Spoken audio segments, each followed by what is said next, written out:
Hello students, today will be discuss about the diamond necklace.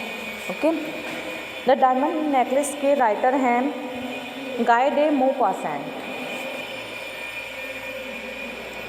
इसमें जो character है, जो मेन कैरेक्टर है वो मैथिल्डे लॉयसेल का है। ये एक आकर्षक और सुंदर महिला है जिसने हमेशा खुद को अपने जीवन से बड़ी चीज़ों के लिए किस्मत को माना है।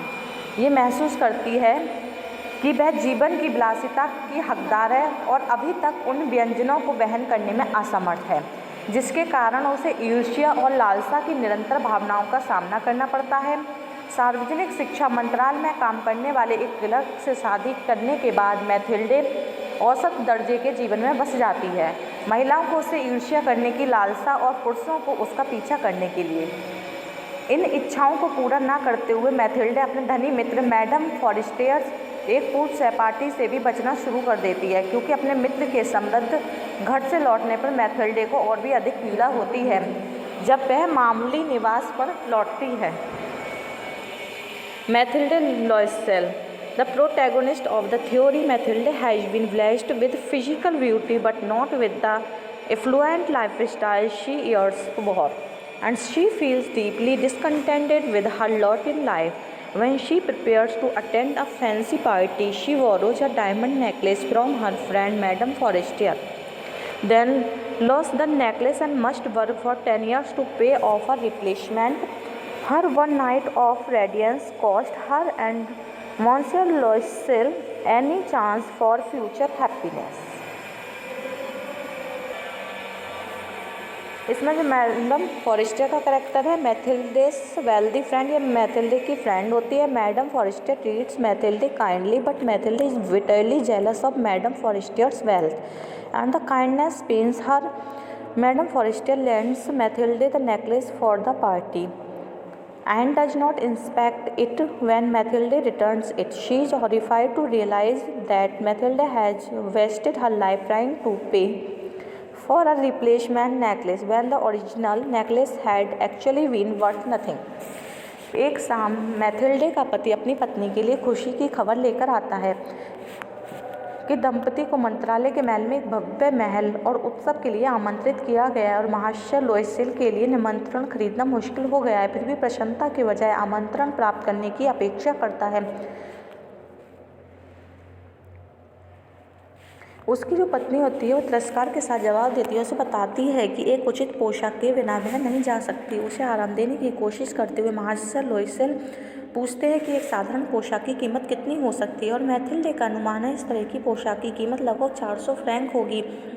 महाशय लोइसेल ने अपनी अगली गर्मियों में अपने आप को बंधु और दोस्तों के साथ छुट्टी मनाने के लिए बस इतना ही पैसा बचाया है, लेकिन वह अपनी पत्नी को अपनी बचत देता है ताकि वह अपनी पसंद की पोशाक खरीद सके। इसकी थीम है, the theme of the short story the necklace is to be happy with who you are and what you have. Madame Loisel lived in the middle class society but long to be a member of high society. She wanted to live above her means and would do whatever it took to get there. Her husband provided the stepping stone to enter the world of the upper class by getting an invitation to a prominent reception. From there, she talked her husband into giving her money to have a wonderful dress to fit in with them, and then the final highlight was to borrow a wonderful diamond necklace from Madame Forestier. The ironic situation is the source of her joy. The necklace becomes her downfall when she lost it and has to work the next 10 years of her life to replace it. She not only lost her middle income status but falls into poverty and spends the rest of her life suffering for her dreams. The symbolism of the necklace is social acceptance into a world where she longs to be but does not belong. जैसे जैसे उत्सव की तारीख नज़दीक आती है, महाशय Loisel को अपनी पत्नी की चिंताएं बढ़ने का आभास होता है। वह पूछता है कि वह इतना अजीब व्यवहार क्यों कर रही है और वह उसे बताती है कि पोशाक के साथ पहनने के लिए एक भी गहना नहीं है उसके पास, उसके बिना वो फंक्शन में नहीं जा सकती। वह उसे समझाने की कोशिश करता है कि वह बहुत ज़्यादा अच्छी है, स्टाइलिश है, लेकिन मैथिल्डे को आश्वस्त नहीं किया जा सकता। इसके बजाय उसे चिंता है कि उसे अमीर औरतों के बीच करियर देकर अपमानित किया जाएगा। उसका पति मैथिल्डे को एक विचार देता है जो उसे बहुत पसंद आता है। उसे मैडम फॉरेस्टियर से घटना के लिए कुछ गहने उधार लेने के लिए कहता है।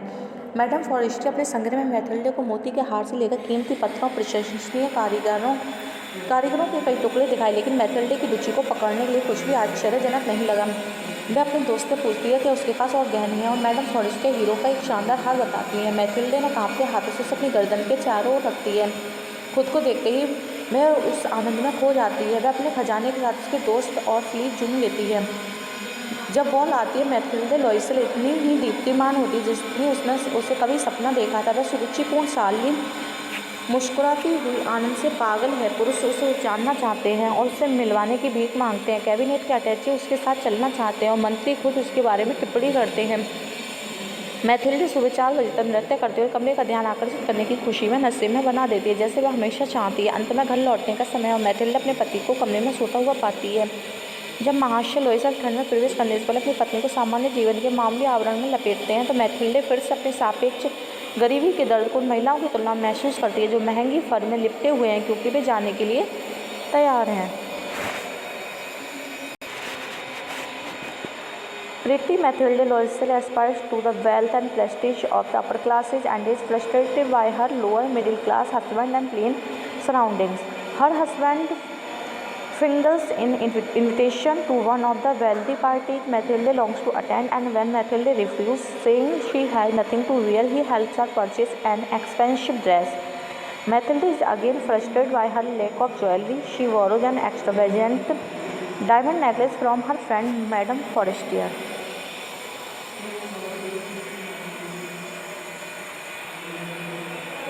Mathilde has a wonderful time at the party, but afterward discovers the diamond necklace is lost. The couple spend their inheritance and take out loans to replace it. After years living in penury and debt, their ruined Mathilde's look, Mathilde runs into Madame Forestier, to whom she confesses the whole story. Madame Forestier, deeply moved, tells her the necklace was a fake.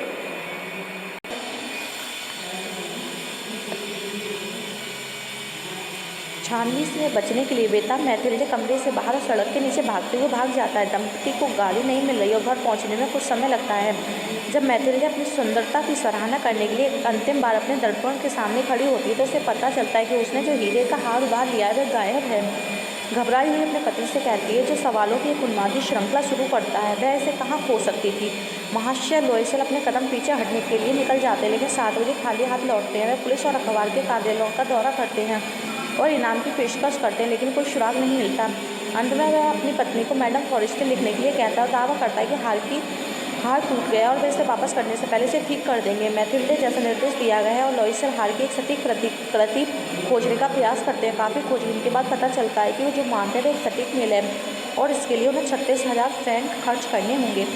हर किसी से पैसे उधार लेने के बाद उसके पिता द्वारा महाशय लोइसेल पर छोड़े गए 18,000 फ्रैंक को जोड़कर वे हार खरीद लेते हैं और उसे मैडम फॉरेस्टर को दे देते हैं। मैथिल्डे फिर अपने पति का कर्ज चुकाने के लिए मुड़ती है। वे अपने नौकर को बर्खास्त करती है, अपना एड्रेस चेंज करती है और एक बॉर्डर में रहने चले जाते हैं। मैथिल्डे जरूरतमंदों के भयानक अस्तित्व में बस जाती है क्योंकि वह बाहरी गृह कार्य, फर्श को साफ करना, नाखूनों से बर्तनों को खुरचना आदि काम करती है। वह ढलान और पानी दोनों का भार वहन करती है और किराना और कसाई के साथ सौदेबाजी करना सीख जाती है। अंत में वह अपने जीवन के 10 साल इस तरह से बीत जाने के बाद मैथिल्डे लोइसेल 36,000 फ्रैंक का कर्ज चुकाने में सफल हो जाती है। वह एक रविवार को चैम्प्स एलिसीज में टहलने जाती है। वहाँ उसकी मुलाकात मैडम फॉरेस्टियर से होती है। चूँकि उसने कर्ज चुका दिया है, इसलिए उसने अपना पूर्व मित्र से बात करने का फैसला किया, जिसे उसने इतने सालों में नहीं देखा, और उसने उसे हार के बारे में सच्चाई बताई। Mathilde Loisel is attractive and pretty, but unhappy. But unhappy, she believes that life was played her false. She feels relegated to a lower station than she deserves. She wanted to be appreciated and loved by some rich gentleman from a good family, but instead, having no dowry, she had to settle for a junior clerk in the Ministry of Public Instruction. Her existence is one of constant frustration. She hates her plain apartment, its absence of pictures on the walls, its shoddy furniture. Even the sight of her maid doing housework fills her with hopeless regrets and provokes flights of fancy about more opulent surroundings. Though other women of her class may come to terms with their station in life, Mathilde never can. She is so humiliated by her lower middle class existence that she even refused to see one of her old friends whom she had known from her days at the convent school. Madame Forrester is wealthy and Mathilde finds visits to her painful to bear, so she spends her days hanging around her flat, sometimes crying the entire time, overcome with worry, regret, desperation, and distress. Her husband, and on the other hand, seems better adjusted. He does not notice that the tablecloth has been used for 3 days. When he is served a simple casserole, he can exclaim with pleasure, "Well, a good hot pot! I don't know anything better than that." One day he come home from his office with an invitation to a party that is being given by his superior, the Minister of Public Instruction. Instead of greeting the news with delight, Mathilde throws the invitation down on the table, saying that it is not good to her because she has nothing suitable to wear for such an occasion. Her husband tried to convince her that it was very difficult for a junior clerk to get asked to such an event. "You will see the whole world of officialdom there," he says, suggesting that she wear that good-looking dress she once wore to the theatre.